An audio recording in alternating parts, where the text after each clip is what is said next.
No, you're good. Hey guys, happy Monday again. Today's Monday, September 16th, 2019. Definitely excited to have Marco Lopez on the show. Marco is running for Osceola Osceola County Sheriff. We had a great conversation in the last little bit. So let us know. Tracy Stein's on. Tracy, also a veteran, by the way. Awesome. What's up, Tracy? Let us know you can hear us or see us. Give us a thumbs up or a heart, because we want to hear all what Marco has to say. Dr. Rosado's on. What's up, my friend? How you guys doing? Normally they would give me a message that says, no, Ted, we can't hear you, but I'm pretty much sure we're good. All right, so welcome to the show. I'm super excited to have you on. I just had Sheriff Mina on. Today must be Law Enforcement Day, which I love. Yes. Big proponent of law enforcement and all you guys do. So we got a thumbs up. Thank you. But people want to start with the beginning. They want to know about Marco before he decided to run for office and what you were like when you were growing up. So welcome to the show and tell us a little bit about you. Thank you, sir. I appreciate Ted having me on. And you know, there are many things that motivate us in life to do whatever we want to try to accomplish our goals. You know, I grew up in Chicago. In '79, moved down here to Central Florida. Went to Evans High School. Pretty much raised here in Central Florida, and I've seen the growth and the diversity that has really, in a positive manner, impacted our county, our community, Central Florida in general. And you know, I grew up. I went to Orla Vista Elementary School. It was you know, we were no shame. We were poor growing up. You know, we lived in a lower income area. You know, but that's the hand life deals you. You just push forward and try to better yourself. Forward. Exactly. And that's what my dad taught us. And you know, I about 17 joined the military. My mother had to sign. She was very concerned. She would cry and say, "Why am I going to sign for you to go away?" And I said, "Mom, you know, I want to see the world." I wasn't a college-bound boy. You know, I wanted to see the world. I wanted to do the traveling, and there's no way to do it, the traveling better than for free on our government. You know, what it's called, military-wise. Yes, I understand. And you know, and from there, you know, I came back to the States, and I had to open up a small business. You know, married, had a couple kids, and What kind of business did you do? I actually had a vending company, contracts with the Great Orlando Aviation Authority. You know, it was good. A lot of it was ice cream, coffee, Cokes, snacks. You know, it was an honest living, and I did it for about 8 years. That's a long time for a vending. Yes. I had friends that did that. And that's a lot because people don't realize that's very labor intensive. Oh, yeah. You have to constantly be getting the money out and refilling, Yes. or then Yes. people won't use it again. Yes. And I'll tell you what, it was a learning experience. I met a lot of people. I had vending machines all over the county in Central Florida. And you meet a lot of good people, and you will learn decaf, calf. If you're out, you know, some people they get pretty aggressive about I'm sure they that. do. Listen, I need calf all the way. Oh, baby, yeah. all the way. So how did you get into law enforcement? Well, you know, after I got back from the military, I kind of just, when I was out, and I'll admit this, please, my fellow police officers, don't be angry. I always dreamed of being a firefighter. I just, as a kid, you know, I used to call them hose draggers or whatever, the military. But I wanted to be a firefighter. It was just a cool job. You know, they used to bring the trucks to the school, and, you know, we used to get on the trucks, and it was just an awesome, you see all that gear. And but then, you know, when I went to the military and they started sending me through the firefighter stuff, ooh, the mask and the heat and the fire. I said, no, this is not for me. Oh yeah, I've seen them try. Joe says Yes. hi, by the way. My hat goes off to those guys. It's crazy. I've seen. Very intensive. Hey, what's up, Joe? What's up, buddy? I've seen and you're in full gear. Yes. So not only are you sweating to death, and then you have to go fight a fire. Yes. That's what you're supposed to do. You also have the breathing gear on. You've got the mat. Yeah, it's claustrophobic. I can't do it. Florida is not the best place for firefighters. Joe Lopez 2020. I love it. It's awesome. You know, when I got back, also I decided to become a sheriff's office in Osceola County, and because you know, cops and firefighters are the right track when you want to help people, and I think they're good jobs, good foundation for anybody who hasn't really had a lot of college experience, because a lot of them, they'll pay for your college and they'll push you in the right direction. It's a positive field to be in, you know, regardless of the way people feel about you in the community today. And in 2003, I started at the Osceola County Sheriff's Office. And in 2004, Uncle Sam calls me to go to the Middle East. So I did one tour during Operation Iraqi Freedom. And it was a learning experience, needless to say. Wow. And so when you come back, what happens? I come back and I continue as a deputy, a patrolman. We work, we write little, please, you gotta write some tickets. You take your little reports, and you're kind of like I was telling Ted, you're a secretary with a gun. You're waiting for that action. You're just kind of sitting around waiting for those hot calls and those things that drive us to go into the line of danger when everybody else is running away. Right. We kind of run in, but it's like an adrenaline rush, and it's a good feeling when you can go in there and help people and save people. And I eventually became a sergeant, and I worked my way up the ranks. And what was it like going from owning a business to, again, working for someone? Because you own your own business. Good afternoon, Carlos. You open your own business, you own the vending machine business for 8 years, and then you're back to working for someone else with a lot of structure. You own your own business. You can pretty much tell people to pound sand. Can we say that? Pound sand. Your customer service, yes, it's important. But you're free to do what you want, and you're that guy that I worked for a company for years. I'm not going to put up with this and that. And now, if you're self-employed, you can kind of have a little bit more freedom on who you want to serve. Right. When you become a law enforcement officer, customer service is part of what you should be implementing. It's to make that community connection. And if you become a police officer for other reasons than that, then you're in the wrong field of work, because it's very important to connect with law enforcement and the community.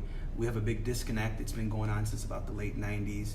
And, social media is a good thing, but sometimes it could be a crucifying tool for law enforcement when a small percentage make mistakes or do things that they shouldn't be doing. Well, we do hold you. I feel like we hold law enforcement to a higher standard, and perhaps we should, because everyone's there to protect us. Yes. But we also have to know that there are people who are in law enforcement are still human beings. In my opinion, this isn't Marco's opinion, incredibly underpaid, certainly overworked as far as the time that they have to put in. It's a lot of pressure. Remember, you're going out every single day, and it could be life or death. It could be you could not come home. Not that all of us could, but this is like they're part of the job. There's so many people, unfortunately, who've lost their lives, especially recently, where they have it's a regular traffic stop. Mm-hmm. And people are crazier today, it feels like, than they have been ever. And so there's a lot going on. So I would imagine that's got to be weighing heavily on your mind too, as you're out, you're in the community. How do you overcome that? How do you figure out how to build that trust? We were talking about trust earlier. Like I tell people, when I used to train recruits, I was a field training officer. Now you're on standby to die. You really are. You're the guy that they call 911. You're not coming because they're inviting you over to have a slice of pizza or a cup of coffee. You're coming because there's an emergency. You're coming because they stole my air conditioning unit. You're coming because I lost my cell phone. You're there because someone is in need. Right. And people got to understand also that officers say you respond to 12 calls a day. You're responding to 12 negative incidents a day, and sometimes you might have a bad day, and then that citizen might say, call in and complain, hey, this cop was he was just a rude, he was nasty. But you know what? 12 calls a day negative, 144 contacts a month, 12 times in 12 months out of the year. It's a lot. It takes a special, unique individual to do this job. I agree. Hey, Derek, what's up? I agree. I think that it's anything in that profession when you're talking about veterans, you're talking about our armed forces, teachers, first responders, firefighters, police officers. It's so funny in our country how they really do so much more work than they are paid for. Again, this is my opinion, not Marco's opinion necessarily. But I feel like there are a lot of us who want to make that different. We want you all to get the money. I just had 2 teachers on, and that whole Orange County teachers thing that's going crazy with the contracts, and how they were basically getting a pay decrease overall, a net pay decrease. It's amazing to me that as a community, as a country, that we don't respect what you do more often and reward you for it financially.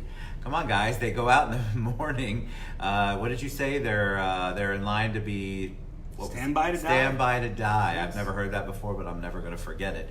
And I think it's so important. That's why I love to bring anybody who's in law enforcement, anybody who's running for position, for a chief, sheriff. on the show, because I think it's so important for people to get to see that human side of what you're doing. All right, so you are in law enforcement, and then what is the motivator? What is it that you want to do different in Osceola County? What is it that you want to accomplish? And what are the needs? Because we're in Orange County, we don't know all the needs out there. So what do you feel like the needs are, and what do you want to do as sheriff? You know, I noticed in every county is different. In Osceola County, about 70% of the citizens are minority-based, a majority being Hispanic. I think there's a big disconnect between the law enforcement department and the community. One, it's a language barrier. You know, that old saying, this is America, we speak English. You know, we got to get rid of that, because, you know, there's so many immigrants that come to our country, and they keep their culture, they keep their language, they keep their food. We love to go eat the Mediterranean food. We love to go eat the rice and beans. We love to go eat the pizza, the Italiano. And you know what? So we need to embrace their culture and also accept that they are part of America. And we need to start catering to them also, because law enforcement is changing.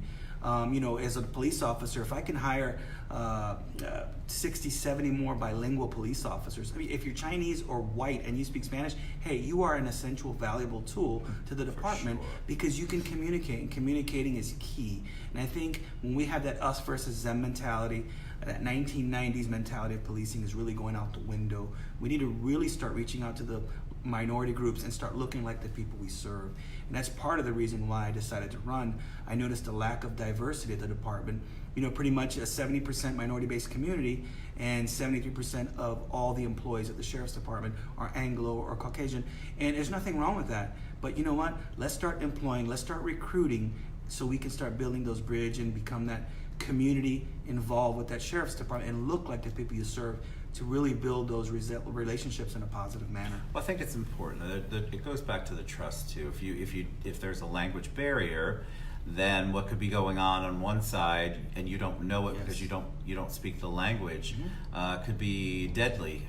We've seen it before. Catastrophic. And so I think it's so important to have that. What can you do? So obviously you said hiring bilingual officers is important. Is there a pool there for that? Are there? Yes. Okay, so that's good to know. So I think it's important that that's one way to gain the trust. I know in the real estate world, a lot of times, I'll use the Asian community. The Asian community likes to do business with the Asian community. Why? Yes. It's that familiarity, and it's the language. Yes. They feel like they can speak the language, and they may speak enough English to get by, but that isn't enough to do business. And I think that's the same with the police department, fire too, anything that we're doing in our government. If we don't have the diversity and are able to reach out in a way that is impactful and meaningful for the people we're trying to reach out to, then we're not doing the things that we need to do. And also goes to say, if you have a department, any business, and you have minorities in your department, hey, reach out to them. They can be useful tools. They can be tools that can actually help you reach areas of the community that actually potentially help your business grow. You know, you reach out to them. Hey, you might have I know guys here who are engineers, who are doctors, who are lawyers. Well, doctors usually don't have an issue, but you know, their language impediment is English. But you know what? You bring those people on board and you try to help and guide them. They can actually help you and accomplish a lot of good. They can be valuable assets for any organization that you are actually trying to push, build, work, community, real estate companies, sheriff's department. Anything that you have that has to do with minority-based communities, it's always good to have representatives, your ambassadors, your liaisons, to help you make that connection. Sure. All right, so we talked about the growth. I was telling you my crazy memories growing up here in Orlando of what St. Cloud was and Osceola County. It definitely was a different world. Back in the day, I definitely would not go into some of the places I go now in this outfit. It's amazing what's changed. People don't believe it if you haven't experienced or lived it, but it is completely different. And the growth there's so much growth. I had Mayor Alvarez on from Kissimmee, Jose and his beautiful wife Darlene on, and we were talking about the growth in Osceola County. What have you seen, and what are some of the things that you want to implement? What do you want to do as sheriff to address that change, to really try to embrace those people and include them? You know, first of all, being familiar with the minority community, a lot of times when you go around as a patrolman, you talk to people, they feel a disconnect. You know, you stop somebody on a traffic stop, they don't speak Spanish, you know, and there's a communication barrier. You know, anything can go wrong. the importance of employing bilingual police officers, recruiting in the neighborhoods, paying for their academy. It's not that expensive. Making that outreach at community leaders, the churches, a simple community advisory board. We don't even have that in Osceola County right now. That's very important for that transparency. Keep the community involved. We get these community leaders, the pastors. Hey, we have a community advisory board that meets every month, quarterly, however you want to do it. And you bring these community leaders on board, Yeah, you're good. And you let them know, hey, this is what we're doing. Officer discipline, this is what we're doing. Citizens complaints, this is what we're doing. Your money, this is where it's going. Right. Simple things like that. A community contact card, those are great tools. I'd love to implement. You drive around your car, you see someone out there cutting the grass. Say, hey, how you doing? My name is Joe Johnson. I'm working this neighborhood. How you doing, sir? What do you have here? How can we make this better? How can we connect with you? We document, write stuff down, put an input. We're computer-based, intelligence-led policing. Making that contact with the community is so important, and then you can shift their complaints to the right departments and have them feel that they're a part of the community. Remember, you authorize us to police you, so we should police you the way you want to be policed. I love that. I think there's two things you brought up. Proactive, I want to talk about that, but also having somebody who is involved and people want to be heard. Yes. This is the thing. So the trust can't be there if people don't feel like they're being heard as a community.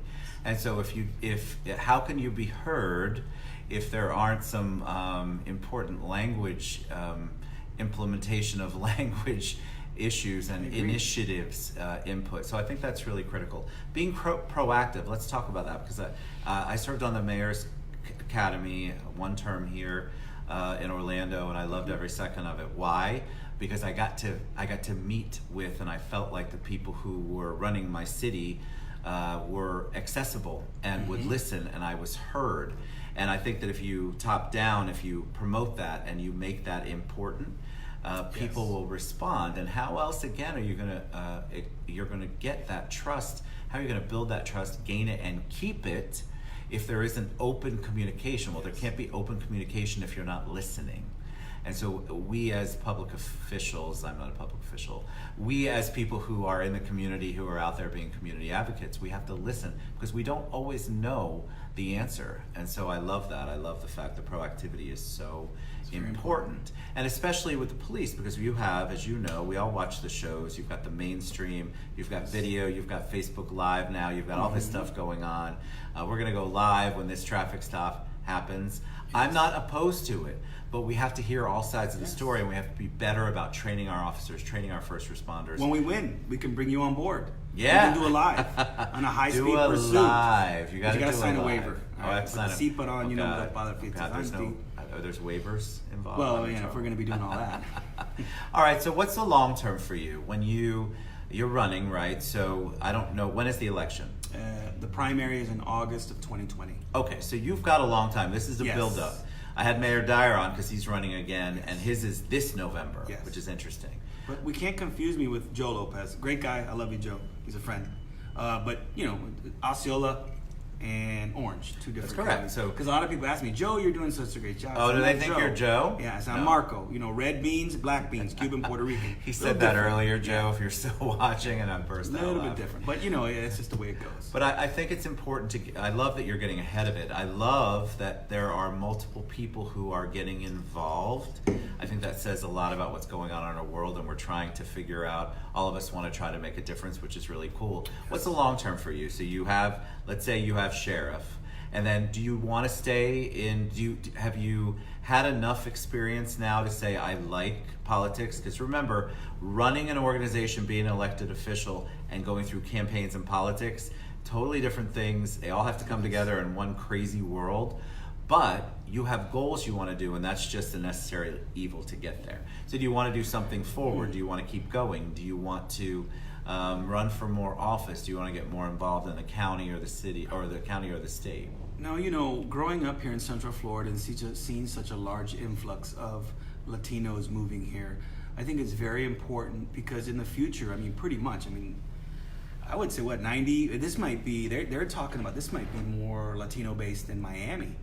And that's big, especially big. Osceola County, the Central Florida area, that corridor. Many people are migrating here. I think if we start setting up our law enforcement departments, our clerk of the courts, not just Hispanics, but people that are willing to be open to the large amount of minorities that are coming into our county, and start educational programs. Hey, let's start mentoring them. Let's start grooming them to help our communities grow. Because remember, our children are the ones that are going to see.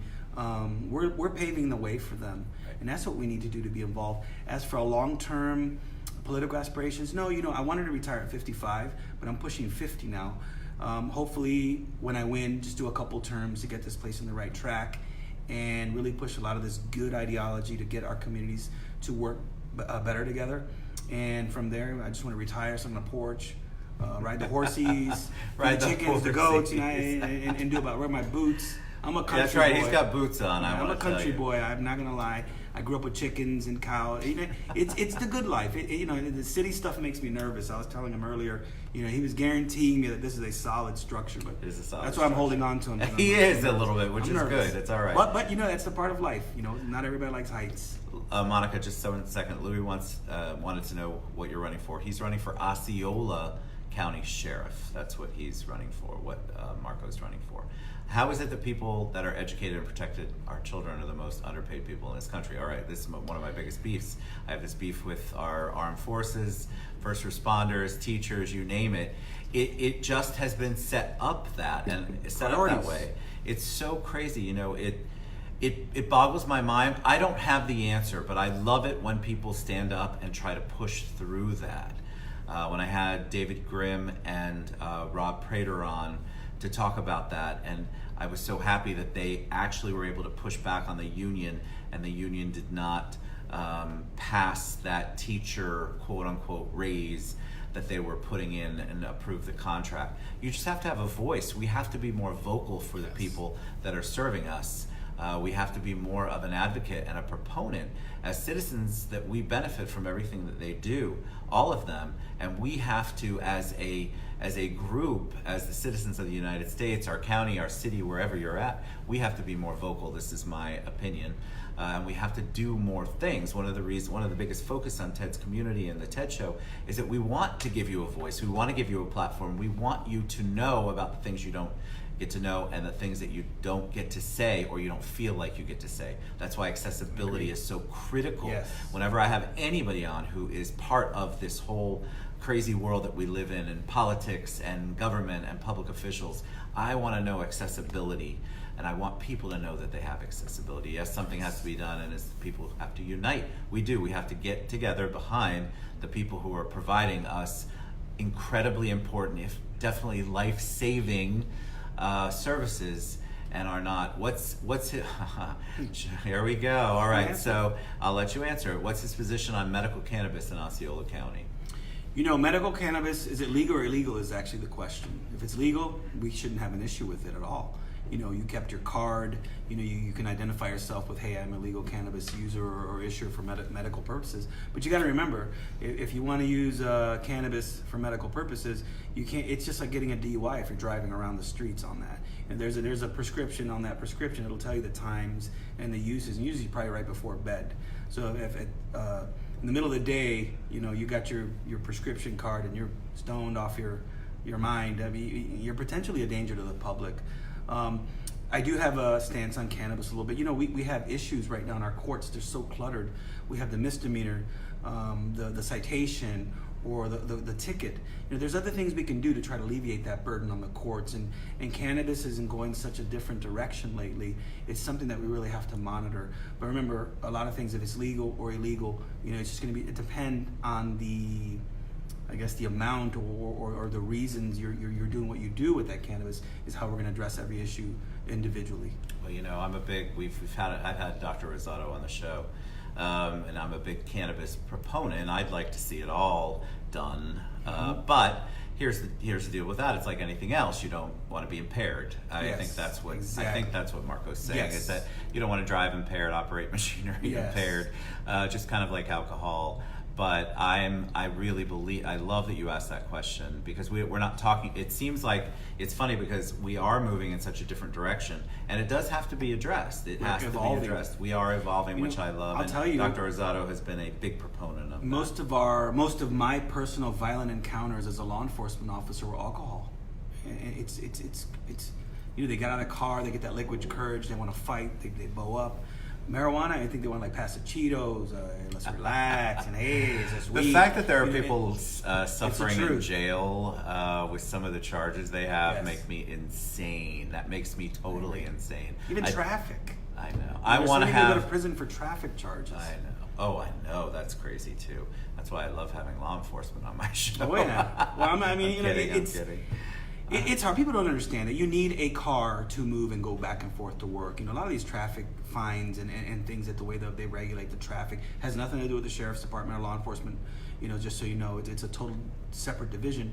I don't agree with everything that they try to impose. 250, 300, 400, Papa Wheelie 1,000. I understand the public endangerment, but realistically, everybody likes to have a little fun. And every now and then it's okay, but we just have to do it responsibly and be very careful. Yeah, I need to have somebody from the prison system on. Joe, I bet, Dr. Rosado, you should 1,000% try to hook me up with somebody there, because I would love to have an interview and talk about that. All right, so we're going to share all of Marco's contact information, how you can reach out to him, how you can get involved in his campaign, how you can ask him questions. He's definitely accessible, as you can tell.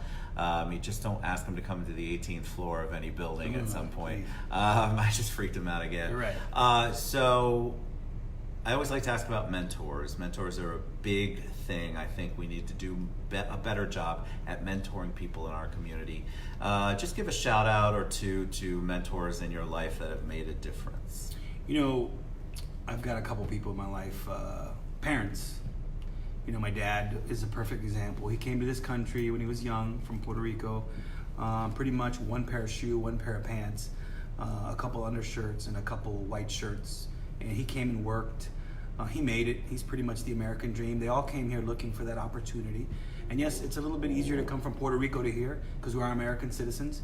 But everyone should be granted the opportunity and to make it. And he always told us, doesn't matter what, doesn't matter where, just remember where you come from. You can win the lottery and become a millionaire, and if you lose it all, you just go back to who you originally were, and you just continue to try to get back and attain whatever you lost.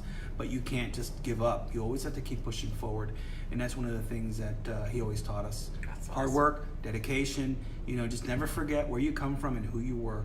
Always be humble, and those kind of. And my mom was the same way. She was a hard worker. We grew up pulling the eggs from the chickens, and it was in Orla Vista. But we grew up very humble. In the community church was a very good foundation. We grew up going to church a lot, and we learned a lot from our parents. It's awesome. All right. So reach out to Marco if you have any questions. He's accessible. If you want to post a question afterward, and he'll go back through and answer any of the questions that we missed. Can you put my card up? Oh, we can, but it goes backwards. Just so you know. Never mind. It goes backwards. Ta-da! Thank you. Marco Lopez for share, Facebook, Instagram. We tagged all that, and then we'll share all of that later. Thanks for being on the show. Thank you. You were awesome. All right, guys, listen, this is how we get the information out. That's how you get to know the people who want to do good for you in the community. I love that, Monica, God first. We love you guys. We'll be back tomorrow. Thanks for being on the show, buddy. Thank you. I appreciate it. Thank you very much. See you soon. Bye. Thanks.